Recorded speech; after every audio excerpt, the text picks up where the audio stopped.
মধ্যপ্রাচ্যে উত্তেজনা আরও তীব্র হচ্ছে।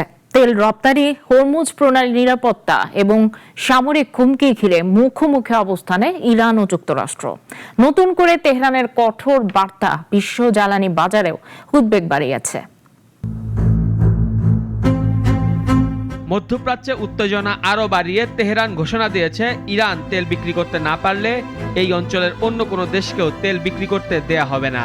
হরমুজ প্রণালী ঘিরে যুক্তরাষ্ট্রের হুমকির পরই এমন কঠোর অবস্থান জানায় দেশটি। বুধবার সামাজিক যোগাযোগ মাধ্যম এক্সে দেওয়া এক পোস্টে ইরানের পার্লামেন্টের স্পিকার ও প্রধান মধ্যস্থতাকারী মোহাম্মদ বাঘের গালিভাব বলেন, বর্তমান সংঘাত এখন সব অথবা কিছুই না এমন পর্যায়ে পৌঁছেছে। তার দাবি, ইরানের ওপর নিষেধাজ্ঞা থাকলে মধ্যপ্রাচ্যের অন্য কোনো দেশও স্বাভাবিকভাবে তেল রপ্তানি করতে পারবে না।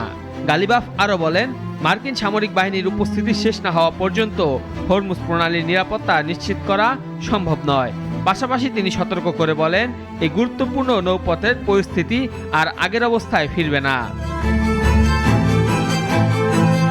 এর আগে মার্কিন প্রেসিডেন্ট ডোনাল্ড ট্রাম্প তার ট্রুথ সোশ্যাল প্ল্যাটফর্মে হুঁশিয়ারি দিয়ে বলেন, হরমুজ প্রণালীতে ইরান যদি কোনো জাহাজে ক্ষেপণাস্ত্র, রকেট অথবা ড্রোন হামলা চালায়, তাহলে যুক্তরাষ্ট্র তেহরান সহ বিভিন্ন স্থানের সেতু ও বিদ্যুৎ কেন্দ্রে পাল্টা হামলা চালাবে।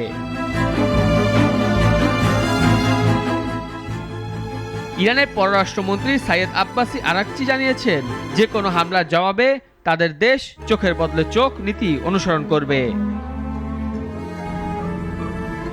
ইরানের রাষ্ট্রীয় সংবাদ মাধ্যম জানিয়েছে, পশ্চিম ইরানের আওয়াজ, রামশি ও আন্তিমেস্ক শহরের কাছে মার্কিন ক্ষেপণাস্ত্র আঘাত এনেছে।